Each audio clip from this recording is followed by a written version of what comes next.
Hello, everyone, and thank you for joining me for another restful episode of True Scary Stories to help you fall asleep. Today, we're going to be reading some true creepy backwoods horror stories. I hope you enjoy them. But before we get into the stories, I would like to thank my good friend Back to Ashes for reading the first story in this video. You can check his channel out, linked in the description down below. So, without further ado, lay back, relax, and enjoy these true scary stories.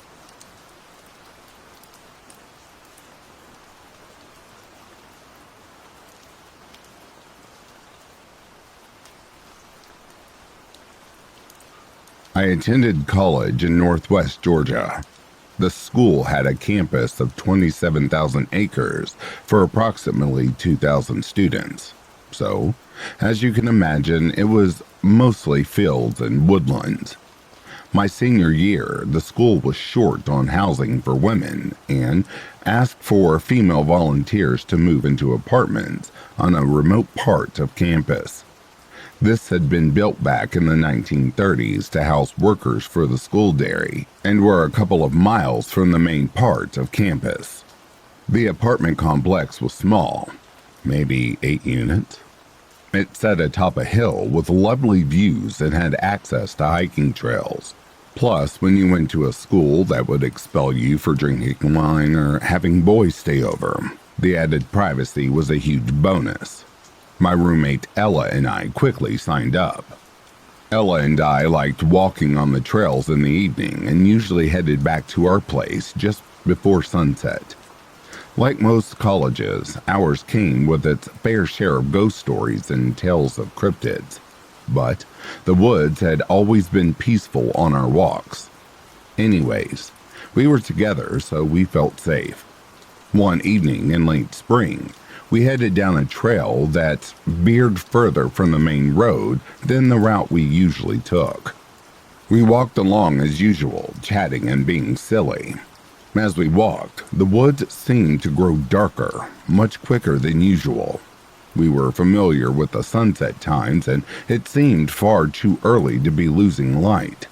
I told myself we had been mistaken about the time, or that I was just imagining it. The trail was well worn, so even if it got dark, we'd be able to find our way back to the road easily. Then something started feeling off. I don't really know how else to explain it. It felt as if very suddenly we weren't safe and that we were being watched. Ella and I are both really talkative, so I knew she must be feeling something weird as well, because neither of us was saying much as we walked. Anyone who has been to Georgia in warm months knows the woods here are loud. The cicadas alone can be deafening. At the start of our walk, we heard bugs and birds all around us. I don't know when it began, but I realized that the sound of insects had faded away and the woods around us had fallen silent. I kept walking because I didn't want to give in to an overactive imagination, but the sound of each step I took seemed to blast through the trees, announcing our presence. I want to say that I began to hear a rumble in the trees around us, but that isn't exactly true. I didn't hear anything, but the sense of something angry and threatening seemed to close in on all sides. The air felt heavy and close. I felt like I was going crazy because there was literally nothing happening that should have been causing me to feel that way. It was just absolute dread. I forced my feet forward because I felt certain I was overreacting, but my skin prickled. I jumped when Ella broke the silence by saying, do you want to turn around?" "Yes," I said, without hesitating, and spun on my heel. As I took my first step back towards the trailhead, I felt a sharp yank. Something pulled the hood of my jacket so hard that it fell halfway down my back and was at my elbows. Without speaking, Ella and I immediately bolted. We ran until we couldn't breathe. I was too scared to look back, and I felt eyes trained on us.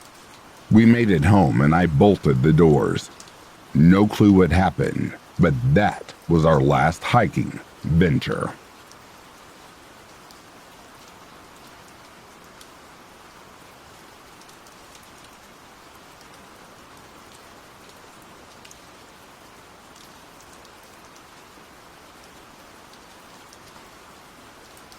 I was in my early 20s and went camping with my spouse and another couple, way up in the Smoky Mountains, about an hour from the nearest small town.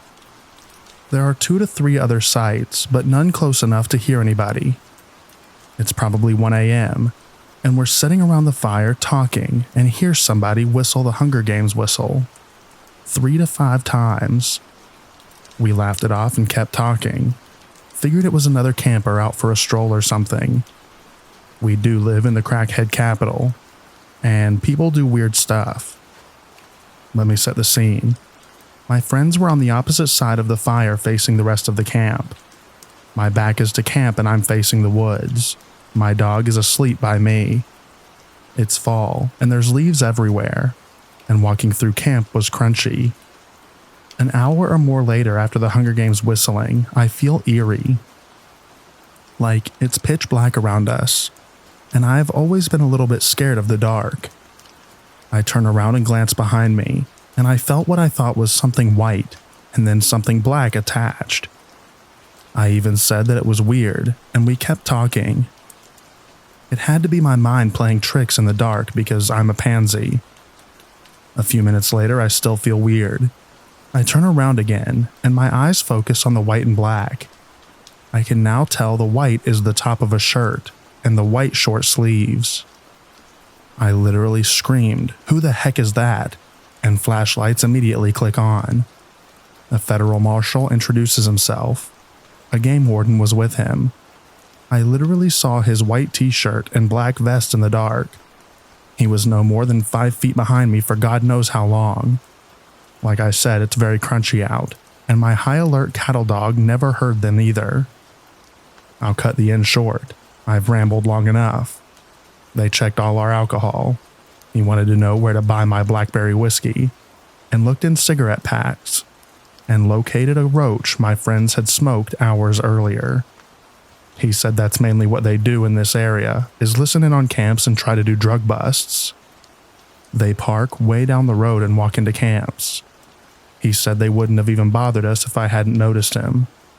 Wrote my friend a $300 ticket for the roach and disappeared back into the dark. Scared the crap out of me to say the least. I don't think any of us spoke the rest of the night, and we packed up early the next morning and went home a day early. We camp a lot. And 10 years later, I still get a little sketched out after dark. How 4 people and a dog could be snuck up on in the middle of the woods like that still creeps me out.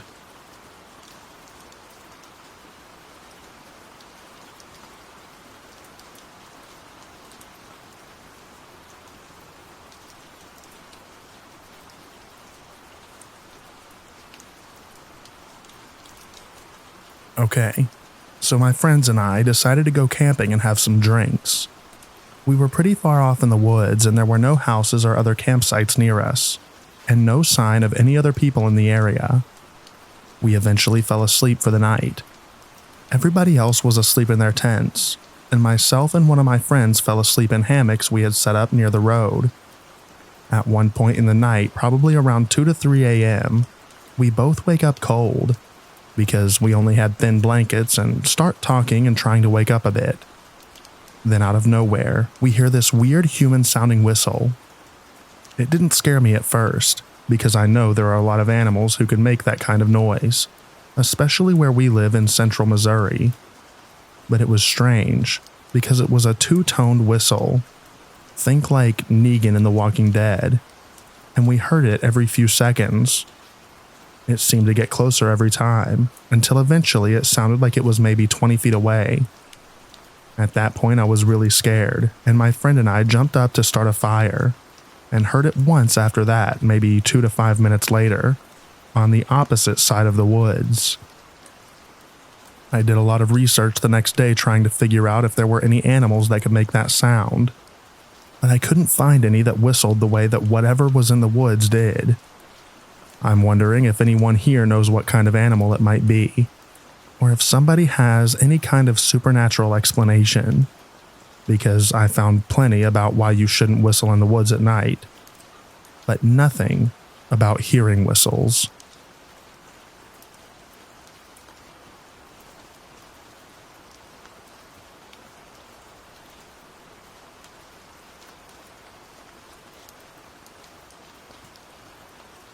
A few years ago, I went camping near Green Peter Lake for a few days.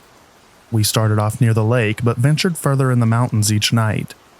On our second night, we found a spot maybe a half hour east of the lake, up a decent altitude, and this is where things start to get interesting.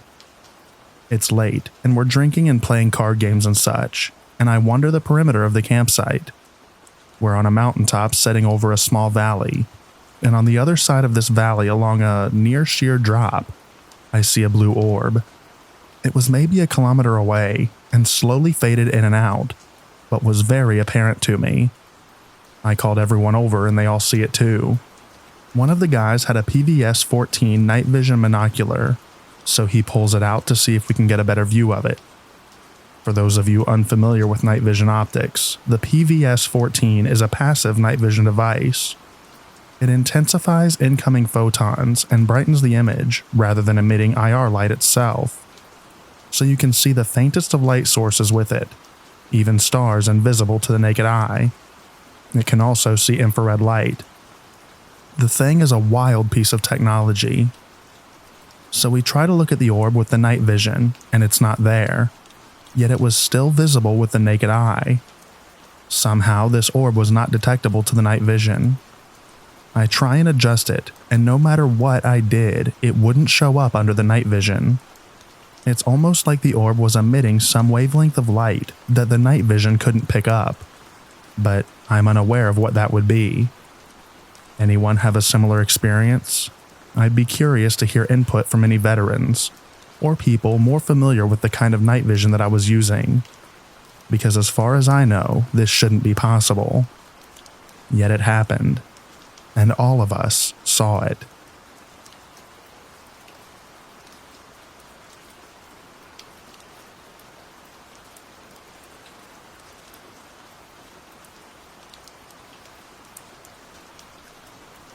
When I was young, around 16, early 2000s, I lived in Wauzeka, Wisconsin, and one night me and a friend were sitting on the sidewalk on the outskirts of town. Across from us was nothing but some swampy area, a river, and then endless forests and hills and caves. Around like 2 or 3 in the morning, we heard what sounded like a person yelling help off in the distance out by the river. My friend thought maybe someone had gotten stuck out on the river, or tipped their canoe or something. So we actually called the police, which took a good 45 minutes to get there, and they came and walked out there for a minute with flashlights, but didn't see anything and left. So the next night, we decided to sit out there again to see if it would happen. It was incredibly foggy that night too. Could only see a few feet in front of you. And around the same time in the middle of the night again, we heard it. Except this time it sounded like a scream off in the distance. And as we sat there, it kept getting closer and closer, until it finally sounded like it was right across the street from us. Which at that point we both got up and started booking it back to my place in town. And whatever this was chased us.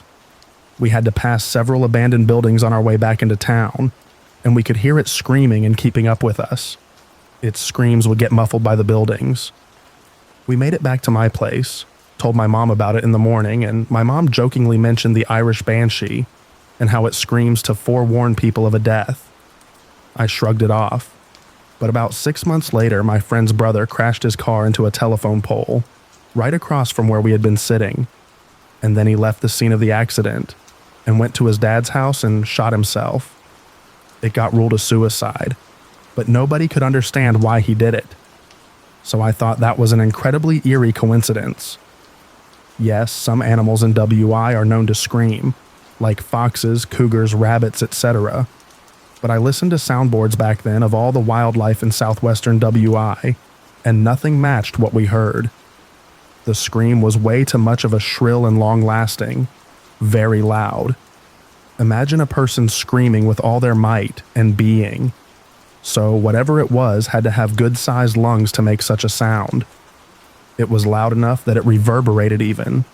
Most animal screams are very short, soft bursts of shrieks rather than actual screams. Had several other experiences with other people there as well, including living in a haunted house in Steuben, Wisconsin. It was so creepy that everyone at this party literally ran down this hill in the darkness to get to their cars and get out of there. So I think there's more than meets the eyes in the rural parts and towns of Wisconsin.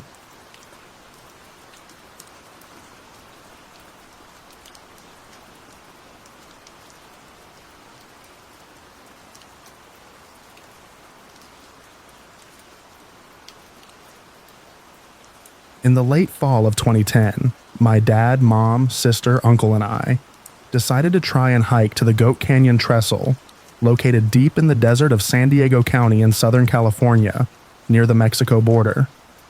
The trestle is basically a very tall bridge-like structure made entirely of wooden beams and columns that was built with the railroad in the early 1900s.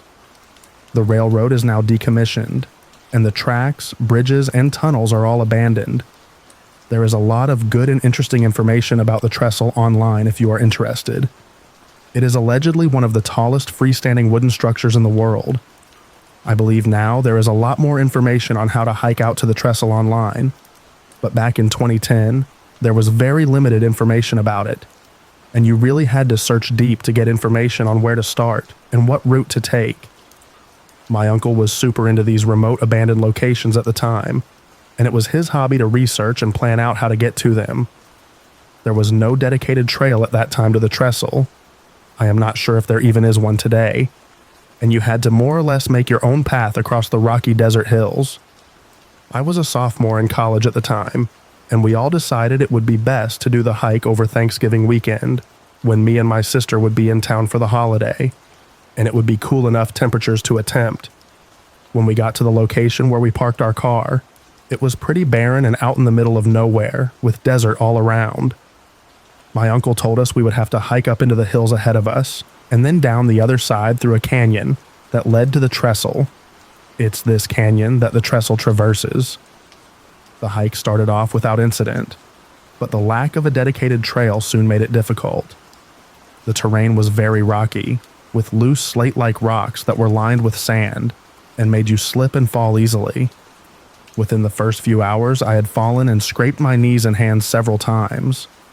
It was a lot of scrambling over rock to get up into the hills, and it took us much longer, and a lot more effort than we expected. We probably started the hike around 9 or 10 a.m., and by the time we reached the top of the hills, it was already mid-afternoon, and we still had to traverse down the canyon on the other side to the trestle, and then walk all the way back to the car. Recall that it was around Thanksgiving time, and the sun would set around 5 p.m. My mom and dad were naturally worried that we didn't have enough daylight to make it to the trestle and back, and thought that we should start heading back to the car. But my uncle really wanted to at least see the trestle from the top of the canyon, and said he would go on ahead alone while we went back. Being the young, invincible-minded male I was at the time, I convinced my parents to let me go with my uncle. My uncle and I were much faster hikers than my parents and sister, and we were sure we could make it to the trestle and back with enough light. We parted ways, and my uncle and I continued into the hills towards the canyon, and this is where things started getting very strange. I want to take a moment to explain a little about the area, for those who might not be familiar. As I said above, the trestle is located relatively close to the Mexico border, with the abandoned tracks, running between Yuma, Arizona, and San Diego, California, more or less paralleling the Mexican border. This area, at the time, was well known to be a very active route for illegal immigrants crossing into the United States from Mexico. There were stories online that my uncle found that said that people would hide in the abandoned train tunnels to escape the Border Patrol officers during the day, and would then walk the abandoned tracks at night. Border Patrol was also very active in the area at the time. It was also a hot spot for coyotes and mules, not the animals, but individuals who help escort immigrants into the country, and individuals who are transporting illegal drugs. Getting back to the story, my uncle and I continued through the hills in search of the canyon that led down to the trestle. After we had been walking for a while, we came across a small grove of fan palms. If you are not familiar with fan palms, they are basically a shorter and stockier version of a typical palm tree, with a lot of palm fronds arranged down the trunk of the tree, such that the actual trunk can't be seen behind all the fronds. The palms in this grove were all relatively short, ranging maybe from 8 to 10 feet tall, and the fronds dropped all the way to the base of the tree. I remember it was a little creepy, coming across the grove in the middle of the hills. It felt like something was behind the thick layer of palm fronds watching us, and I would be lying if I wasn't a bit relieved when we continued past them. Eventually, my uncle and I found the canyon that we thought led down from the hills to the trestle. The canyon was very rugged, with tons of loose rock. You can only imagine how difficult it was trying to go down it, slipping and sliding over rocks the whole way. Once we were about halfway down, the sun was just starting to set, and that eerie quietness that comes with sunsets in the desert washed over the canyon. It was also starting to get cold, with the sun dipping below the hills, covering the canyon in shadows. It was around this time that both my uncle and I started seeing things. We both swear we saw my mom at the top of the canyon looking down at us. My uncle joked with me that my mom would never let me go on alone, and she must have followed us. We continued down the canyon some more, and when we looked back up, there was no one there. We thought maybe she had just walked behind some rocks or something, and began calling out to her from below. There was no response. I admit was a little freaked out then, and told my uncle we should start heading back. But my uncle wanted to keep going and insisted that we must be close. He was right. Around the next few bends, we saw the trestle ahead of us. It was very cool to see, but we still had a good way down the canyon to actually get to the base of it, let alone climb to the top of it, which was our original plan. My uncle, being the crazy adventurous guy he is, insisted we keep going. But as we were heading down further, I stumbled and sprained my ankle very badly, and decided that I couldn't go any further down. My uncle finally agreed and said he would just go alone a little way farther to get some pictures, and then we would turn around and head back together.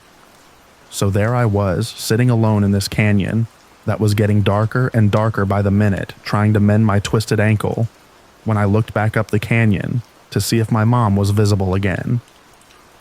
I didn't see anything initially, but something large moved out of the corner of my eye up the canyon some, like it was darting behind a rock. This freaked me out, and I felt a sense of dread wash over me like I was being watched from every shadow. I remember it was so quiet. It felt unnatural. A little while longer, my uncle returned, and we began to make our way back up the canyon. It was very dark at this point, and just a glimmer of sunset was left on the horizon. I was really starting to freak out, because I knew we would be walking back in pitch black. When we were almost to the top of the canyon, my uncle, who was walking ahead of me, stopped in his tracks and pointed ahead. It was my mom again, standing at the top of the canyon looking down at us. We both yelled at her, but she didn't respond or even move. She just stared at us. We continued forward, thinking maybe she couldn't hear us, and when we came around the next bend, she was gone again. I was losing it at this point, and I am not sure what I would have done if my uncle hadn't been there with me. We eventually made it to the top of the canyon, and it was indeed pitch black. There was no sign of my mom or anyone else. We were utterly alone in the dark desert hills. Luckily, my uncle had a small headlamp that he brought with him, and we used that to start our slow trek back through the hills to the car, and hopefully to my waiting family. I can't explain to you how dark it felt out there. It felt like I couldn't see my hand in front of my face. The only thing keeping us on somewhat of a path was this small beam of light from my uncle's headlamp. We had no camping or emergency gear, stupid I know, but we were able to find the small path we had come by on the way into the canyon and began following it back. After some time, we made it back to the grove of fan palms. I would be lying if I told you I wasn't terrified seeing those trees in the dark, just standing watch over the path like ancient sentinels. I remembered how I felt the first time we encountered the palms, and how it felt like something was watching us through the fronds. I hesitantly followed my uncle through the trees. As we walked by, there was a loud rustle from one of the trees, much too loud to be just a rodent or reptile. My uncle swung the headlamp around on the tree, but there was nothing there. A few seconds later, there was more rustling from the tree behind us. Again, my uncle shined the headlamp at the tree, but it was completely still. It was at this moment that I felt something push me hard, away from the palm I was standing in front of, and I crashed down into the dirt. I remember it felt like something had reached through the fronds and pushed me from behind, but I don't remember hearing any rustling, even though I was so close to the tree. I was utterly freaked now, and started yelling at my uncle that something had pushed me from inside the tree. My uncle went up to the tree with the headlamp and peered deep inside to see if he could see anything, but there was nothing. After that, we quickly made our way out of the grove and continued through the hills back towards the car. I remember it felt like forever walking through those hills in the complete darkness, and every once in a while I would hear rustling behind or to the side of us, but there was no way to know what it was with no light. The whole way I felt like something was following us though, trailing just behind us outside the light where we couldn't see it, but I could feel its presence. Finally, we made it through the hills and were about to traverse back down to the car. In the distance, we see a faint light coming towards us. As we got closer, it was apparent that the light was coming from someone with a flashlight, and me and my uncle were nervous whether this individual was there to help or harm us. Given the position we were in, however, we decided to make our way to the light, and thankfully it was a border patrol agent who was actually out looking for us. The agent had come across my family who were waiting for me and my uncle in our car, and my parents told them that we were still out there. The agent then went looking for us. The agent led my uncle and I back to our car, where my terrified mom rushed forward to hug me and scold my uncle. We then told my mom that we had seen her at the top of the canyon and asked her why she didn't respond to us or wait for us to get to her. I will never forget that sinking feeling I felt in my stomach when my mom told us she had never gone any further after her. My dad and my sister turned back and left me and my uncle to go on alone. She said they had been waiting in the car for hours for us to return. I don't know who or what me and my uncle saw in that canyon, or what was inside those fan palms, but I know for certain we were not alone out there that night. Maybe it was all just our minds playing tricks on us, but it's been 14 years now, and I still think about it to this day.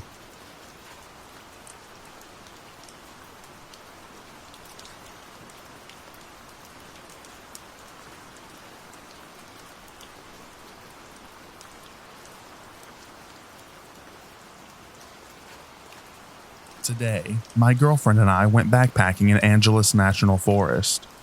We traversed a few miles deep into canyon before setting up camp.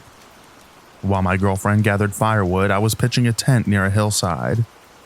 As I broke out the tent and started assembling it, a guttural growl or grumble came from the dense vegetation on the hillside. It was deep, and I couldn't pin it to any particular area. It was just in one general direction. It was just so harsh and low, I'm having a hard time putting it into words. It continued until I backed away from the area. My girlfriend saw something dash through the veg on my right side. We weren't there for all that long. We grabbed our things and left. I'm accustomed to the sounds of this particular area. I can identify noises that bears, mountain lions, etc. would make. I cannot pinpoint this kind of growl to anything I've ever heard in my life.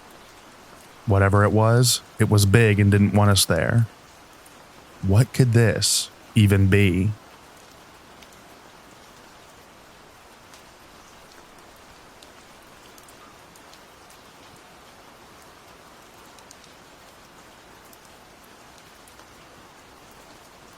I once held a hunting lease in Middle Georgia. It was an abandoned hunting camp that hadn't been used in several years. I'm not superstitious at all, but this place was legitimately spooky. It was miles down an overgrown dirt road and completely surrounded by woods. It's probably the most secluded place I've ever been. I used to hunt there by myself a lot, and there was always this weird sense that I wasn't alone out there.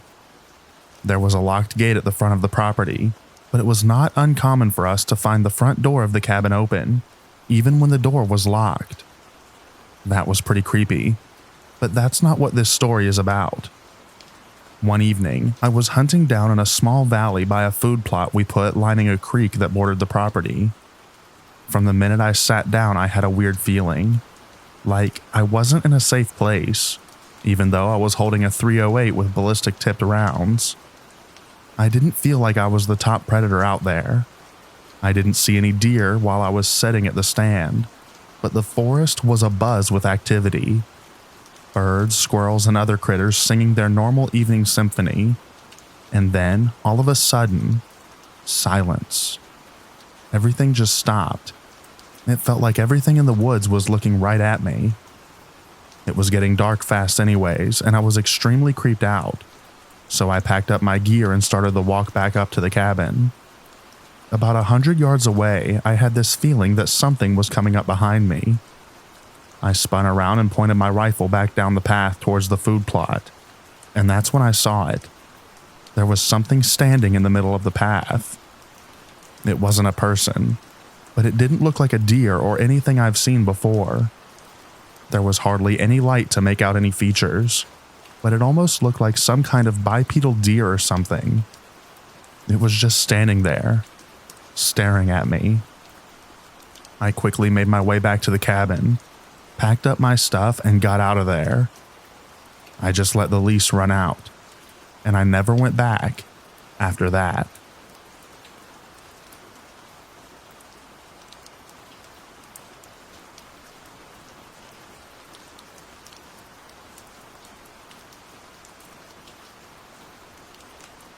My story probably has a logical explanation, which is partly why I'm posting. I'd love to know what the purpose of antenna dogs could be.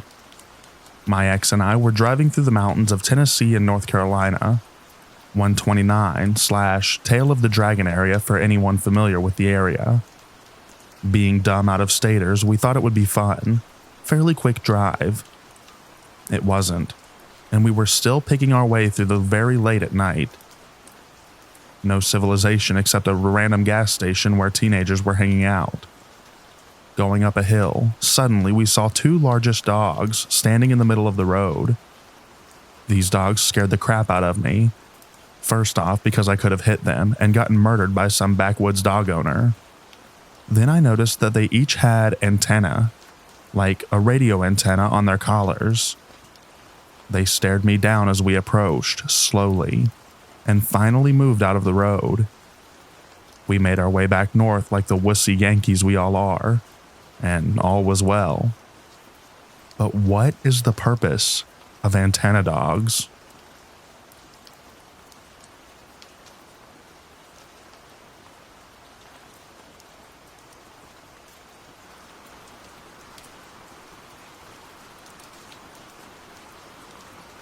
I'm a hunter, mushroom forager, etc.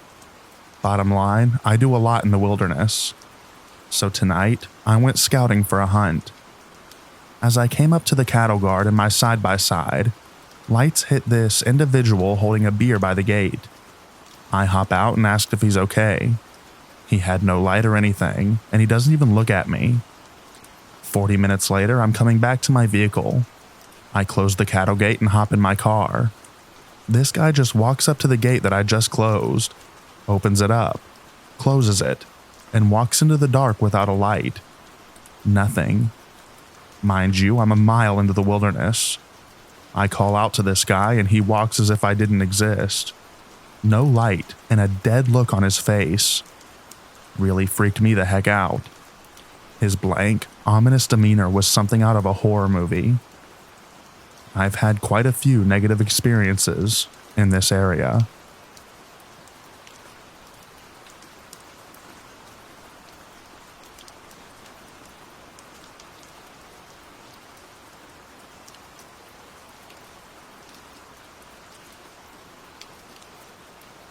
Okay, my friend told me this story and I haven't been able to stop thinking about it.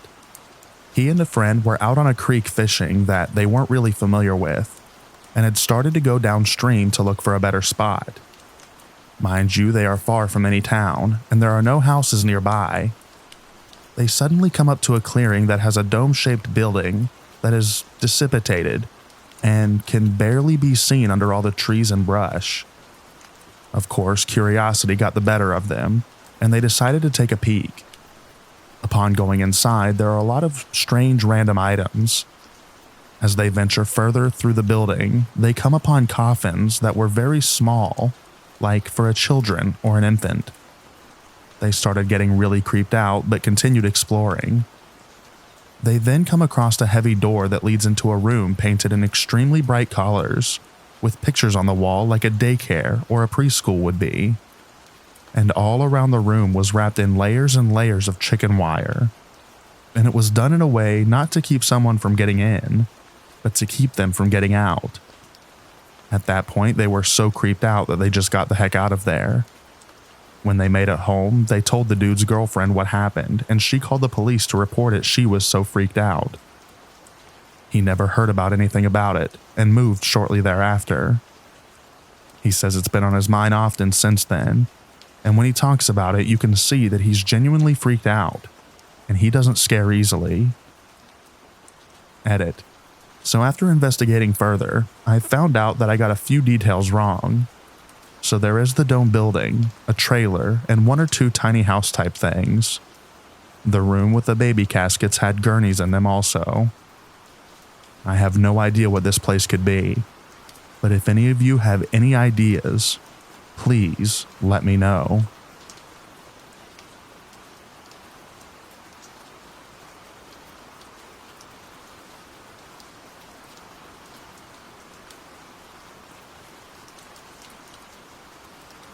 Less than an hour ago, I and 3 other people heard what sounded like 4 long, goose-sounding wheezes.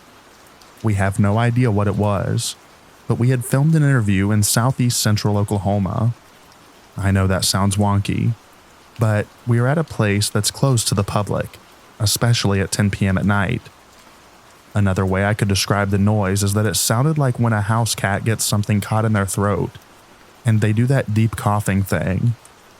Not the same kind of sound they make when they're about to vomit.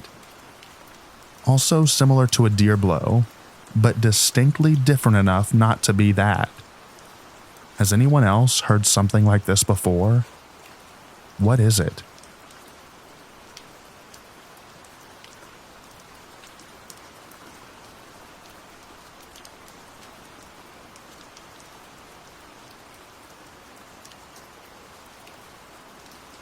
My friend and I backpacked into the Raggeds. We found our campsite 9 miles from the trailhead. Our plan was to go hike to a basin to try and summit a peak the next morning. We woke up at 6 a.m. and got ready for our hike. We walked on the trail for a few miles till we couldn't find it anymore, so we decided to just follow the creek up. We walked up the creek for a mile or so, but it was too slippery and sketchy to keep going. We decided to get on a shelf probably 100 feet from the creek. The shelf wasn't any easier. It was covered in ferns up to our necks, and we realized we needed to find some sort of game trail or easier way. While we're making our way through the ferns for a mile or so, we decided to go filter some water at the creek. On our way down to the creek, we found some trash, 2 soda bottles and a jet boil canister. We thought it was odd because of how remote we were. I asked my friend if he thought it washed down in a storm, but it didn't make much sense for that to have happened.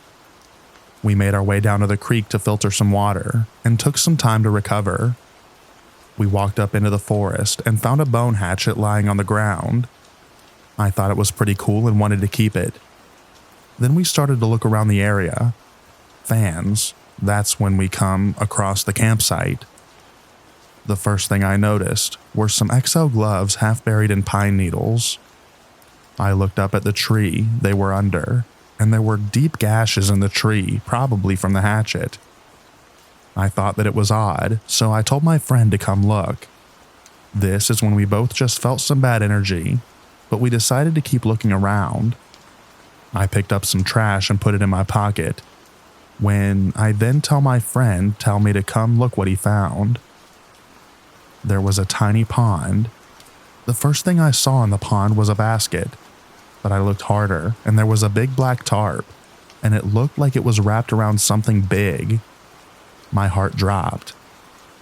Right when we saw that, our fight or flight instincts took over, and we decided to run. We ran up towards the basin. The forest where we were running was thick and steep. We felt like animals running from a hunter. When we got far enough to feel safe, we tried to rationalize what we saw, but we honestly couldn't. We had to go back up down to the creek because we got cliffed out.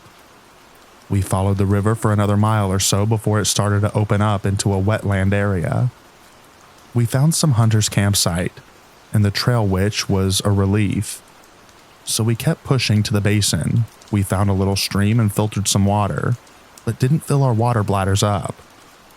We started to follow the trail up the ridge. We were pretty much just following elk trails the whole time, until we realized that we were running out of water. We looked at our GPS maps and saw there was a drainage about a mile from us. So we decided to keep pushing, hoping that it had water. We lost the trails again and decided to just walk across a super high exposure shell field to get to the drainage. But I was dehydrated. My legs were cramping and I could barely take another step. I almost fell 1,000 feet to my death multiple times on that shale field. Finally, we made it to the drainage, and there was water. We filled up our bladders and drank a lot of water till we felt better. We decided to keep pushing through the shale. When we got up on a shelf, and that's when we saw how far we had actually come from the basin and the peak. So we decided to turn around. Our way back went a lot better. We met the hunters who were camped and talked to them for a while. We told them about that other creepy campsite, and the hunters said this would definitely be the best place for someone to do some sketchy stuff. He showed us his GPS app so we could follow the trail back instead of bushwhacking. He said, if you get in the craps, you're too low, the trail will never go near the creek. We headed back to our campsite, and when we got there, we looked at the hatchet closer, and it looked like it had blood splattered on it. We put it away and tried to have a good night at camp. The next morning, we were hiking out. While we were hiking out, we came across some other hunters. We started talking to them, and we just kept getting red flags from them. They told us that they had rented some llamas, and they were at the camp. We hiked down to their camp, and from across the creek, we just saw so much smoke coming from where their campsite was. We thought the forest was catching on fire. We dropped our bags and ran. They had left their campfire smoldering, and there were sticks on the hot coals, and a bag of Blackbeard fire starter on the hot rocks right next to the fire. We put the fire out and hiked out to tell the Forest Service and the Pack Llama Company about those people. My friend turned the hatchet into the local police department, and we're still waiting back to hear about everything.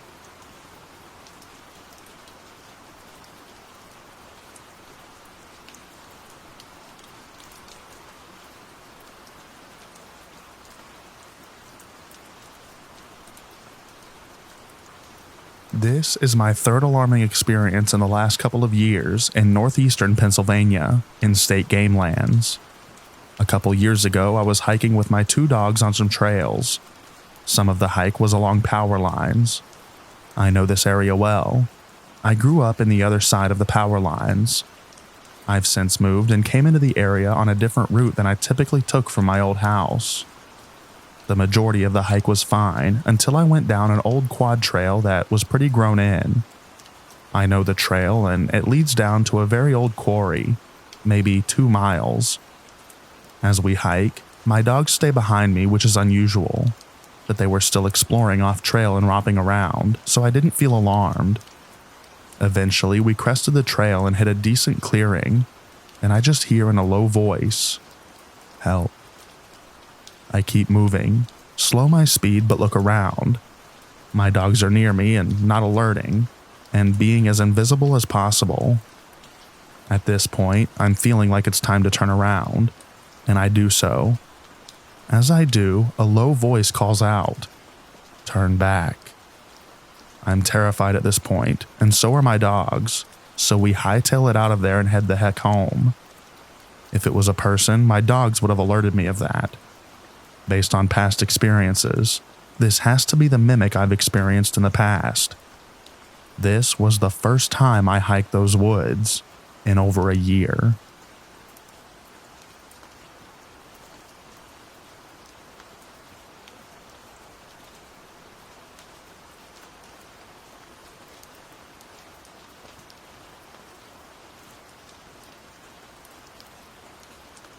I moved west of the Cascades recently. We have been doing tons of yard work, cleaning out trash in the yard, digging out garden beds and repairing them, etc. Disturbing the yard may have done this. I don't know. Anyway, my spouse and I were sitting on the porch looking at the stars. There is almost no light pollution. The only thing around is from an elderly neighbor about an acre away, which is always on. We were watching the stars and heard a distinct humming very, very close to us in the pitch black darkness. It was beautiful sounding, and like alluring almost. But immediately we turned tail into the house due to being raised with the knowledge that if you ever hear or see something, no you didn't. What could this be? It definitely sounded deep, like a very deep-voiced man. The only thing that exists the way that the humming came from is a cow pasture, then a mountain. Does anyone know any folklore? It was unnerving. I know I sound crazy, but there were no humans other than us nearby. Edit for clarity. This hum was someone singing at us. An actual tune or song like the humming at the beginning of the Misty Mountains song from Lord of the Rings. I know it's a dumb comparison, but it's the only thing that I could find that reminds me of it. All great resources have been given here though, so thank you for all your comments. And if anyone else has any other suggestions, please feel free to let me know.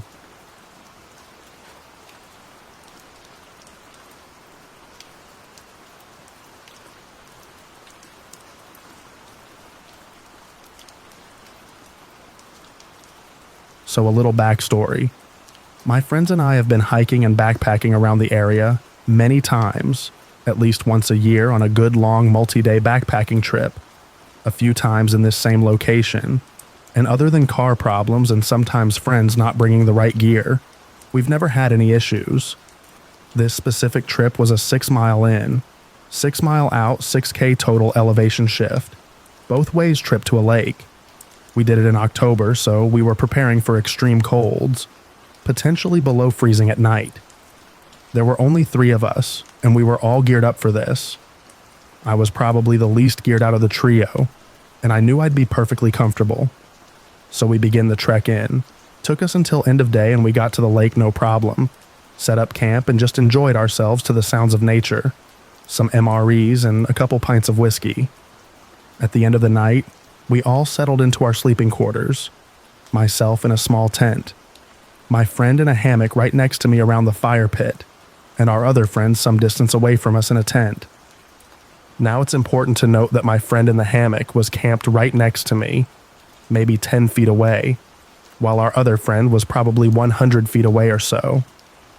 I had trouble sleeping, was restless, and even though I was warm, I kept getting shivers frequently and tossing and turning in my sleeping bag, which I just attributed to the cold. I didn't think anything of this at the time, and eventually I began to drift asleep. The forest around was quiet, with the occasional sound of insects buzzing or a bird taking flight from a tree. That's when I was awoken by the sound of my friend's voice. Clear as day, I was groggy and a little confused as to why he was waking me up, but I clearly heard him say, "My name, help me." I immediately froze as he sounded really desperate and said, "My name, help me," again. Then before I got the chance to speak, I heard the voice again, "My name. Help, I have to pee." and then he laughed in a way that sincerely only my friend does. It was a giggle that I'd known him to have since we had met many years ago, and so I responded, "I'm trying to sleep." And I thought that he was just trying to be funny. Thinking back on it, it would be very out of character for him to wake me up, to pull some stupid joke like that. But I was half asleep and wrote it off. Although I knew something didn't feel quite right about it, I decided to just ignore him and let him do his business. He persisted. "Help. I need you. Come out here." I just mumbled about going back to sleep and to just go if he needed to. My memory is a little foggy as to how long we conversed back and forth and what exactly was said.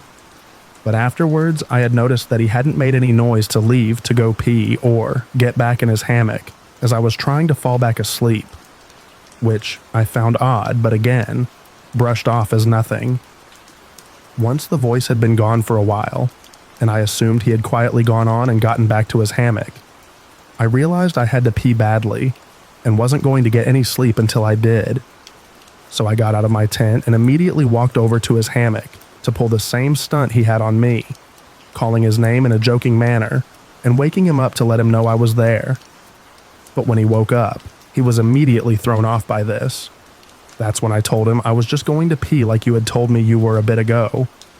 Maybe 15 minutes had passed, not enough time for someone to get back in their multi-layer cold weather hammock setup and fall deeply asleep again.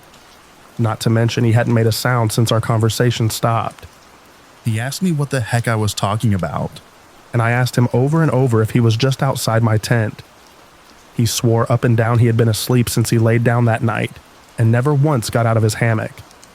That's when I felt the real chills go down my spine.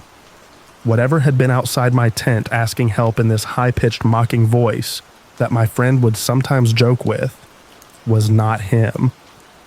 I told him, oh okay, it was nothing then, and I proceeded to go pee, keeping eyes on my surroundings the whole time. Eventually, I was able to get back in my tent, warm up, and get drowsy enough to sleep, even though the events that had just transpired terrified me to my core. I am well aware of the lore of the areas around northern New Mexico, and I wouldn't be the first of my friends to go missing without a trace. Had I opened my tent and followed that voice that night, somehow I shook it off and was tired enough to start drifting to sleep after I got cozied up. That's when it actually tried to get me. That half-awake state between sleeping and awake. You know, the place where you suddenly feel like you're falling but get jolted awake. Except this time I wasn't falling. Something had grabbed onto my tent and was dragging it at what felt like 50 miles per hour across the forest floor. I felt every bump when the tent was hitting tree stumps and rocks, destroying my tent and trashing me around viciously as I was being pulled at an insane speed through the trees, seemingly in a straight line, though which didn't make sense in hindsight with how dense the trees are there. I yelled out and could feel my vocal cords moving, but very little sound came out.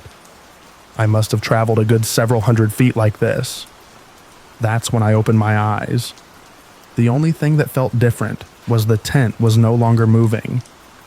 During this weird trance state of being dragged in my tent, everything looked identical. I was perfectly aware of my surroundings. It felt nothing like a dream. However, when I finally opened my eyes, I was laying in my tent, seemingly undisturbed and unharmed. I called out to my friend, feeling bad for waking him up, but needing to know that this was reality, as the last place felt so real. He groggily woke up and said something back to me before going back to sleep. His response sounded legitimate to me, I thought. That actually sounds like him. Realizing that whatever I had heard earlier was so far from anything he would actually do or say. That thing that called out to me in a high-pitched, whiny voice, mimicking my friend saying, "Help, help me. I need help. I have to pee. Come out here." It still weirds me out to this day. After asking him about it the next morning, he just laughed and swore to me that he absolutely did not get up in the middle of the night and say anything to me, much less try to joke with me about getting out of my tent to help him. Whatever that was, specifically targeted me. My friends have been back since, but I opted out of that trip.